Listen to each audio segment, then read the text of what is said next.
And దీనిలో స్పెసిఫిక్గా ఇప్పుడు నార్మల్ నాలాంటి మొబైల్ యూజర్స్ చాలా మటుకు మాట్లాడుకునేది ఐఫోన్ ఫోటోగ్రఫీ గురించి. అండ్ అఫ్ కోర్స్ ఇన్ని ఇయర్స్ మీరు ఉన్నారు కాబట్టి ఖచ్చితంగా ఐఫోన్ ఫోటోగ్రఫీ గురించి మీరు కూడా ఎంతో కొంత తెలుసుకోవడం కానీ ఇదంతా ఉంటుంది. బై అంత డిఫర్ ఎందుకు ఐఫోన్ ఫోటోగ్రఫీ ఏ ఫోన్తోని మ్యాచ్ అవని ఫోటోగ్రఫీ వస్తుంది అంటే అంటే దానిలో కూడా నేను అబ్జర్వ్ చేసింది ఐఫోన్ కొనేటప్పుడు ఒక క్వాలిటీ ఉంది, ఇప్పుడు ఒక క్వాలిటీ తగ్గుతుంది. Maybe shutter sound something. దీని గురించి ఏం చెప్తారు?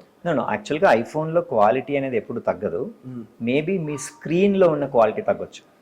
మీరు యూస్ చేసిన స్క్రీన్ మీ హ్యాండ్తో టచ్ చేసి స్క్రీన్ డల్ అవ్వచ్చు. సో స్క్రీన్ మిస్టేక్ ఉంటుంది తప్ప ఐఫోన్లో మీరు కొన్నప్పుడు ఏదైతే క్వాలిటీ ఉందో ఐఫోన్ పగిలి ముక్కలయ్యేంత కూడా అదే క్వాలిటీ ఉంటుంది. దాని కొంతమంది చెప్తారు కదా షట్టర్స్ ఎక్కువ వాడుతూ ఉంటే ఫోటో క్వాలిటీ తగ్గుతూ ఉంటున్నారు. That is not the iPhone. ఈ ఫోన్లలో ఉండే షటర్ ఎలక్ట్రానిక్ షటర్. ఓకే, అంటే అది మాన్యువల్గా మీకు షటర్ ఉండదు. Okay, it's an electronic shutter. So electronic shutter అనేది డిఫరెంట్. అంటే మాన్యువల్ షటర్ అయితే మీకు ఖరాబ్ అయ్యే ఛాన్స్ ఉంది.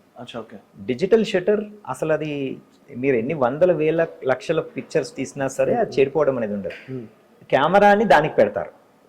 అంటే కెమెరాలో ఉన్న రూల్స్ దానికి కూడా సేమ్ రూల్స్, దానిలో కూడా షటర్ అంటారు కదా అని చెప్పేసి మీరు అంటారు.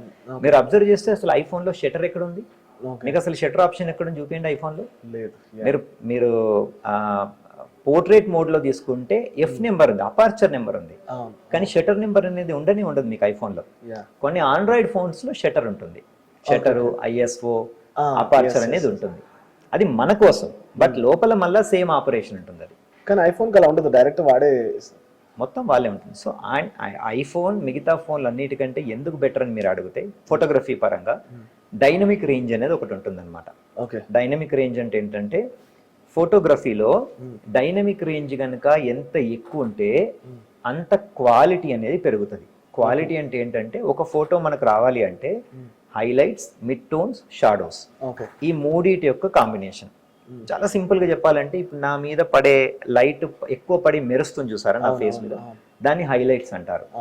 మెరవకుండా నార్మల్ గా ఉన్న ప్లేస్ అంతా మిడ్ టోన్స్ అంటారు.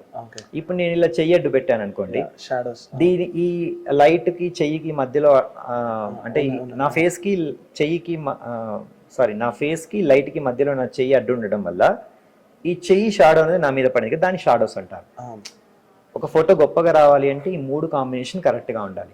సో ఐఫోన్ ఏం చేస్తుంది అంటే ఈ మూడు కాంబినేషన్ ని కరెక్ట్ గా ఉందా లేదా అని వాళ్ళు టెస్ట్ చేసి కరెక్ట్ గా వచ్చేలాగా వాళ్ళు చేస్తారనమాట. అది మిగతా ఏ ఫోన్ చేయలేదు. మేబీ ఇప్పుడు కొత్తగా వచ్చాయేమో, బట్ ఐఫోన్ ఈ కొత్తగా వచ్చిన వాటి అన్నిటిలో ఇప్పుడు రిలీజ్ అయిపోయి ఐఫోన్ 16 వాటన్నిటికంటే తాతలాగా ఇంకోటి తయారు చేస్తారు. సో వాళ్ళు ఎప్పటికప్పుడు అప్గ్రేడ్ అవుతున్నారు. అంటే ఈ 3 కాంబినేషన్స్ ని సెటప్ అనేది ఎప్పటికప్పుడు అప్గ్రేడ్ చేస్తున్నారు. అందు గురించే మీరు బాగా ఎండలో వెళ్ళండి. మీరు ఐఫోన్ మిగతా ఫోన్లు పక్కన పెట్టండి. ఐఫోన్ ని ఇప్పుడు ఇక్కడ ఇది మనం ఆర్టిఫిషియల్ లైట్ లో ఉన్నాం. ఇటు నుంచి ఆ విండో దగ్గరికి వెళ్ళి అక్కడికి వెళ్తే అది న్యాచురల్ లైట్ అవుతుంది. మీరు ఐఫోన్ ని తీసుకొని నేను చెప్పిన టెస్ట్ చేయండి. ఐఫోన్ ని తీసుకొని ఇక్కడ వీడియో ఆన్ చేసి ఇక్కడ నుంచి మీరు ఎట్లా వెళ్ళండి, మీకు తెలియకుండా ఆటోమేటిక్ గా ఈ లైట్ నుంచి ఆ లైట్ దానిలో అది ఆటోమేటిక్ గా చేంజ్ చేసుకొని ఆ లైట్ ని కూడా అది క్యాప్చర్ చేస్తుంది. ఇక్కడ ఎల్లోగా రికార్డ్ చేస్తుంది, బికాస్ మనకు ఎల్లో ఉంది కనుక. అది బ్లూ లైట్ ఉంది, సో అక్కడికి వెళ్ళేసరికి ఇది బ్లూగా మారిపోద్ది ఆటోమేటిక్. అది దాని వైట్ బ్యాలెన్స్ దానికి సంబంధించినవన్నీ అదే సెట్ చేసుకుంటుంది అనమాట. అలా ప్రాపర్ గా సెట్ చేసుకునే సాఫ్ట్వేర్ ని దానిలో ఇన్సర్ట్ చేశారు వాళ్ళు. ఓకే, సో అవి మిగతా ఫోన్స్ లో లేకపోవడం వల్ల మిగతా ఫోన్స్ లో కూడా ఇవన్నీ ఉన్నాయి.